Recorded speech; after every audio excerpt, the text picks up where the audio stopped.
कारण काही लोक पक्षाशी 100 निश्चितच आपल्याला ज्या पक्षाच्या चिन्हावर आपण निवडून आलोय, ज्या शिवसैनिकांनी आपल्यासाठी काम केलंय त्यांच्याशी निश्चितच 100% प्रामाणिक राहतील. काही लोकांचं अजून काय संभ्रमावस्था दिसते आणि शिवसैनिकांच्या मनाला कुठेतरी लागलेलं आहे किंवा ही जी गोष्ट पक्षाबाबत घडली, उद्धव साहेबांसोबत घडलेली, त्यामुळे हा फक्त उद्धव साहेबाला बसलेला धक्का नाही, तर हा प्रत्येक शिवसैनिकाला बसलेला धक्का आहे. खासदार ओमराजे निंबाळकर यांच्या बंडानंतर आता उद्या पक्षप्रमुख उद्धव ठाकरे स्वतः धाराशिवमध्ये येतात. खरं तर एक डॅमेज कंट्रोलसाठी, कार्यकर्त्यांच्या संवादासाठी.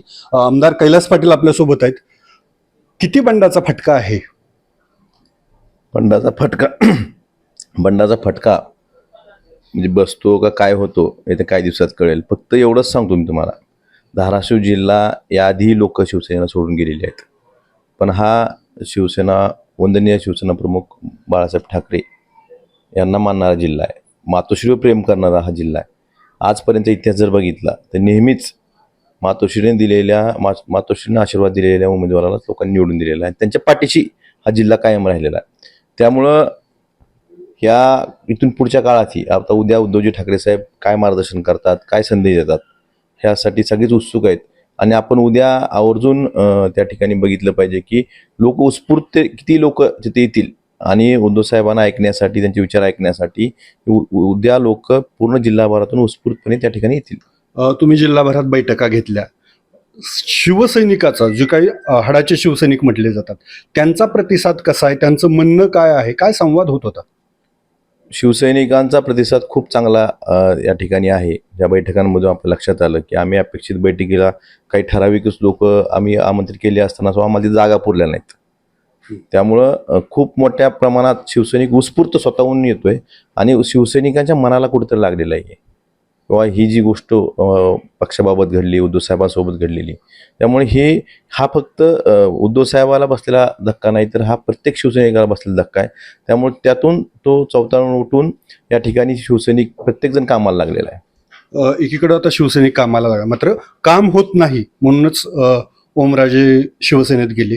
आता आपलं स्थानिक स्वराज्य संस्थेतले किती पक्षीय बलाबल आहे? जिल्हा परिषद सदस्य किती आहेत? नगरसेवक किती आहेत? जिल्हा परिषद सदस्य, नगरसेवक, पंचायत समिती सदस्य याबाबत सुद्धा त्यात आज सांगू शकत नाही काय होईल ते.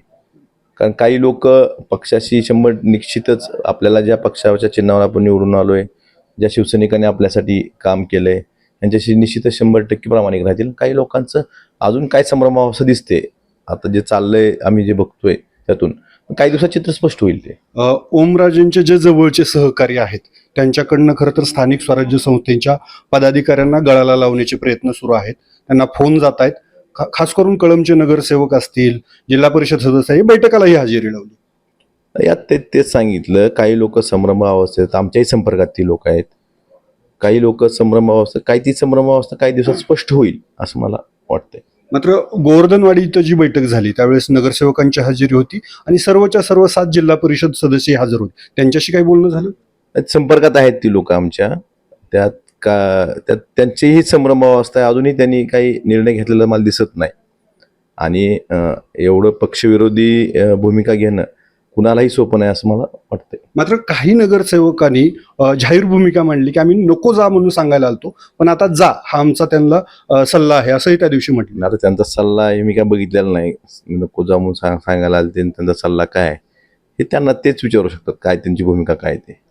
उद्या जर स्थानिक स्वराज्य संस्थेतले हे नगरसेवक असतील, जिल्हा परिषद सदस्य असतील, ओमराजेंसोबत गेले तर आता जिल्हा प्रमुख म्हणून तुमची काय किंवा पक्ष म्हणून काय कारवाई? त्यांची पक्ष म्हणून जी काही कायदेशीर कारवाई आहे ते पक्ष करेल. आता सगळे एकूण सदस्य संख्या तुमची किती आहे स्थानिक स्वराज्य संस्थेमध्ये आणि किती जणांशी तुमचा संपर्क झाला? किती संभ्रमावस्थेत? आम्ही जे स्थानिक स्वराज्य संस्थेतले जे पदाधिकारी आहेत या पदाधिकाऱ्यांच्या सगळ्यांच्याच संपर्कात आहोत. अजून तरी कुणी आम्हाला असं उघडपणे सांगितलेलं नाही की आम्ही तिकडं म्हणजे पक्ष सोडतोय, पण आम्ही सगळ्यांच्या संपर्कात आहोत. ते काय करतात हे बघूनच पक्ष पुढची भूमिका ठरवेल. उद्याच्याला सगळे हजेरी लावतील मेळाव्याला? असणार, 100% असणार. तर हे होते आमदार कैलास पाटील. ओमराजेंच्या बंडानंतर स्थानिक स्वराज्य संस्थेतले किती पदाधिकारी शिवसेनेसोबत ठाकरेंच्या राहणार हा प्रश्न आहे. खरं तर लोकांमध्ये काही संभ्रमावस्था आहे, काही जण आमच्या संपर्कात आहेत. उद्या ते चित्र स्पष्ट होईल असं केलंय. जर कुणी पक्षविरोधी कारवाई केली तर त्यावर कडक कारवाईचा इशाराही त्यांनी दिला. आप्पासाहेब शेळके, एबीपी माझा, धाराशिव. एबीपी माझा, उघडा डोळे बघा नीट.